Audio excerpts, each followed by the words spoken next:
Assalamualaikum warahmatullahi wabarakatuh. Perkenalkan, saya Surya Arifin Putra. Pada kesempatan kali ini, saya akan menjelaskan materi tentang neoplasma, mata kuliah patologi, dengan dosen pengampu Ibu Anissa Mulia Anasis, SSI M Biomed. Materi yang pertama, neoplasma. Neoplasma adalah pertumbuhan baru. Neoplasma adalah massa jaringan abnormal dengan pertumbuhan berlebihan dan tidak ada koordinasi dengan pertumbuhan jaringan normal dan tetap tumbuh dengan cara yang berlebihan, meskipun stimulus yang menimbulkan perubahan tersebut sudah terhenti. Sel neoplasma mengalami transformasi. Oleh karena mereka terus-menerus membelah, pada neoplasma proliferasi berlangsung terus meski rangsang yang memulainya telah hilang. Proliferasi demikian disebut proliferasi neoplastik yang mempunyai sifat progresif, tidak bertujuan, tidak memperdulikan jaringan sekitarnya, tidak ada hubungan dengan kebutuhan tubuh, dan bersifat parasitik. Pertumbuhan sel normal. Neoplasma adalah jaringan abnormal dengan pertumbuhan berlebihan dan tidak ada koordinasi dengan pertumbuhan jaringan normal dan tetap tumbuh dengan cara yang berlebihan, meskipun stimulus yang menimbulkan perubahan tersebut sudah berhenti. Tubuh manusia tersusun oleh sel jaringan membentuk organ atau paru, hati, ginjal. Pertumbuhan manusia akibat sel memperbanyak diri melalui pembelahan sel atau mitosis, sehingga manusia tumbuh menjadi besar. Proses pembelahan sel atau mitosis terkendali mengikuti aturan dan kaidah normal dalam siklus sel normal. Neoplasma secara umum sering diartikan sebagai tumor atau ilmu yang mempelajarinya disebut onkologi. Dalam bahasa Yunani, onkos yang berarti tumor dan logos yang berarti ilmu. Onkologi adalah ilmu yang mempelajari pertumbuhan atau benjolan yang tidak fisiologis. Onkologi, ilmu yang mempelajari penyakit yang disebabkan oleh tumor. Yang dimaksud tumor di sini khususnya neoplasma. Tumor adalah setiap benjolan abnormal dalam tubuh. Tumor dapat berupa suatu tumor neoplasma dan tumor non-neoplasma. Radang, pembesaran atau tumor akibat proses radang yang disebabkan oleh infiltrasi atau sebukan sel-sel radang odema hingga vasodilatasi. Hipertrofia, pembesaran suatu organ akibat bertambah besarnya sel-sel jaringan penyusunnya. Hiperplasia, pembesaran suatu organ akibat bertambah banyaknya sel-sel jaringan penyusunnya. Pertumbuhan sel neoplastik. Sel-sel membelah diri tanpa mengikuti aturan normal, tidak terkendali, tidak terkoordinasi, tumbuh terus-menerus atau immortal hingga benjolan atau yang biasa disebut tumor. Neoplasma benigna. Tumbuh perlahan, berkapsul, ekspansif, tidak metastasis, dioperasi tidak kambuh.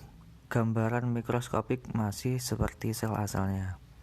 Neoplasma maligna, tumbuh cepat, tidak berkapsul, infiltratif di antara jaringan ikat sekitar, metastasis secara limfogen dan hematogen, walaupun dioperasi sering kambuh atau residif.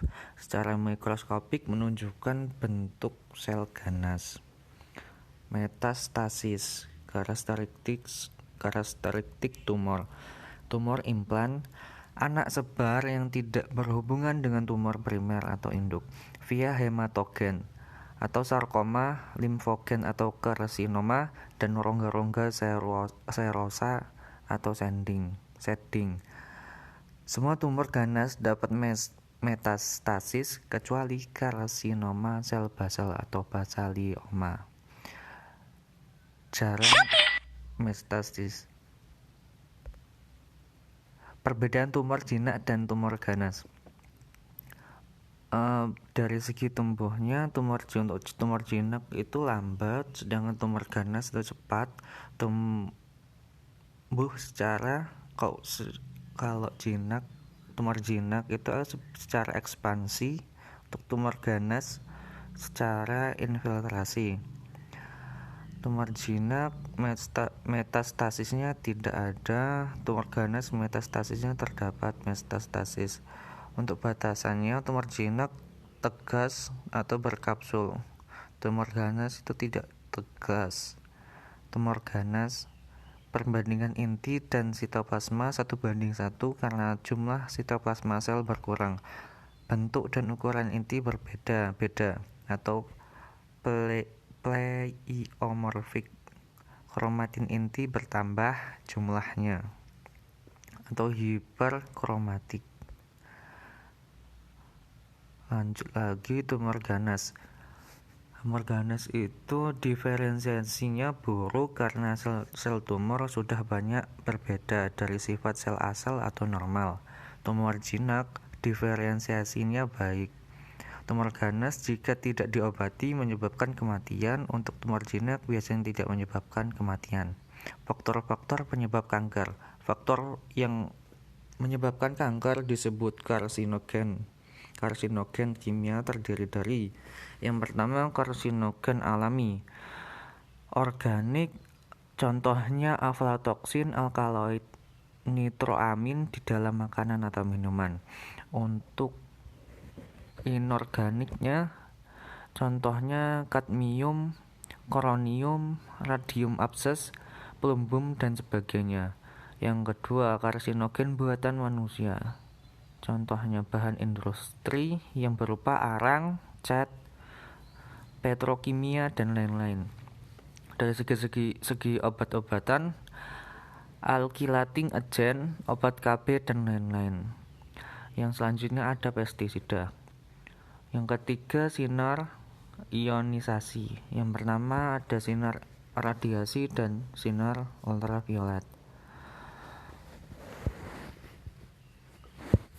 Penyebab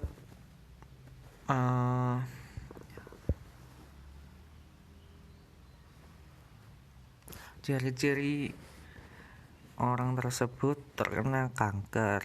Yang pertama, pendarahan atau keluar lendir yang tidak wajar. Yang kedua, alat pencernaan terganggu atau kesukaran menelan. Yang ketiga, tumor pada buah dada atau tempat lain. Yang keempat, obstipasi atau adanya perubahan kebiasaan berak atau kencing. Yang kelima, koreng atau borok yang tidak mau sembuh. Yang keenam, andeng-andeng yang berubah. Yang ketujuh, nada suara menjadi serak atau batuk yang tak sembuh-sembuh. Cara penyebaran kanker dikenal beberapa cara penyebaran. Yang pertama, percontinuatum atau sel-sel kanker mengadakan invasi ke jaringan sekitarnya dan dapat juga menginvasi organ yang di dekatnya berupa satelit, nodul, atau perlekatan.